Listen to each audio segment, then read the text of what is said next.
Hi guys, I don't know if you're one of the people who need to hear this today, pero gusto ko lang sana sabihin if nawalan ka ng motivation. Catherine Bernardo masama ang loob sa mga kaibigan nito pati na kay Maha Salvador. Hindi lingid sa kaalaman ni Catherine Bernardo na nagluluko nga itong si Daniel, dahil hindi lang naman isang beses lang niya itong nahuli na may kachat sa social media. Pero mas nasaktan si Catherine nang malaman niya, na alam na pala ng halos lahat ng mga kaibigan nito, ang pangluloko ni Daniel sa kanya, kahit sila ni Joshua Garcia at Zanjo Marudo at Rhea Atayde na girlfriend ni Zanjo ay may alam na pala sa ginagawa ni Daniel. Pero tila nagbulag-bulagan ang mga kaibigan nito na sabihin ang totoo sa kanya, noong nakaraang taon pa pala alam ng mga kaibigan nito ang pangluloko ni Daniel sa kanya, sabi ng isang source na mismong si Maha Salvador ang nakakita kay Andrea Brillantes at Daniel Padilla sa isang restaurant kung saan ay nandoon din si Maha Salvador, dahil ayaw masangkot ang mga kaibigan nito sa isyu ng dalawa, ay nanahimik na lang sila. Sa ibang banda, ay mayroon din namang mga matatawag mong tunay na kaibigan ni Catherine, tulad na lang ni Sue Ramirez at Sofia Andres, kung saan sinabi nila ang katotohanan. Dito napag-alaman ni Catherine na itong si Andrea Brillantes at Daniel Padilla ay nagkikita ng pasekreto at matagal na raw itong ginagawa ng dalawa, kahit sila pa noon ni Richie Rivero na ex-boyfriend ni Andrea. Itong si Sue Ramirez ay sinabihan ni Jillian Vicencio na itong si Daniel daw ay isang Jots.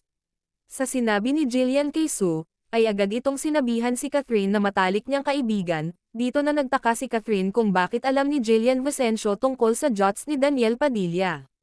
Samantala, itong si Sofia Andres naman ang nagsasabi kay Catherine na niloloko na siya ni Daniel Padilla at si Andrea Brillantes ang tinutukoy talaga, na pinuntahan pa umano ni Daniel Padilla sa Spain kung saan may magpapatunay pa ng mga pictures ng dalawa.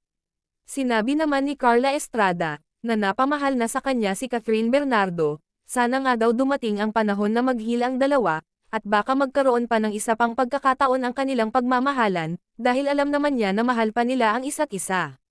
Samantala, pinagtanggol ni Yasi Pressman si Andrea Brillantes. Sabi ni Yasi, hindi nyo alam ang pinagdadaanan ngayon ni Andrea, grabe kayo kung makapanghusga, hindi niya naman alam talaga ang katotohanan. Narito ang full video ni Yasi Pressman, na tumutukoy sa isang motivation kung saan ay para kay Andrea Brillantes. Hi guys, I don't know if you're one of the people who need to hear this today, pero gusto ko lang sana sabihin if nawalan ka ng motivation, I hope you're doing okay. Naisip ko lang yung sa pelikula namin na Be Kind, Please Rewind sa Video City. Isa ka sa mga taong nararamdaman yan ngayon. Isang paalala lang din sa movie namin. Sabi nila na kailangan mag-rewind lang muna tayo. Rewind. Isipin muna natin yung mga bagay na dahilan sa kung bakit natin pinupursue yung mga dreams natin, bakit natin hinahabol yung mga pangarap natin. You just have to keep going. Kaya favorite ko yung dun sa eksena nila Tita Suzette. Rewind lang muna, alalahanin natin anong naging inspiration natin sa kung bakit tayo nandito. And that we should never give up and we should never forget that. Pause, diba? Rewind. Tapos play na ulit. And totoo, sometimes mahirap talaga kapag feeling natin hindi gumagana yung mga plano natin, parang di tayo sinuswerte ngayon. Okay lang yun. Okay lang. Kasi may mga pintuan na magbubukas para sa atin. May mga pagkakataon na darating sa buhay natin na babaguhin ang landas natin. And sometimes you'll just be surprised. O gulat na lang tayo na, oh, kaya pala hindi gumana yung dati. And the reason why I'm doing this is because na-inspire ako sa isang podcast na pinakinggan ko by Denzel Washington. And he says, a lot of people ask us, do you have another plan? Do you have something to fall back on? It's not about falling back, he said. It's about falling forward. Falling forward.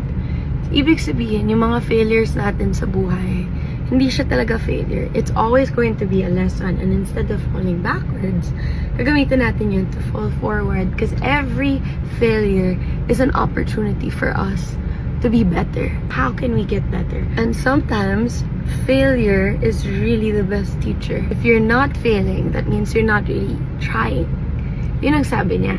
Nothing in life comes easy, right? Nothing that's really worth it is there right away. Okay lang na paghirapan natin. Okay lang. Ang dami rin nating natututunan tungkol sa sarili natin in that process. Kahit na matraffic lang tayo, kahit meron tayong mga dadaanan ng mga humps dyan, the car must still keep going towards our destination.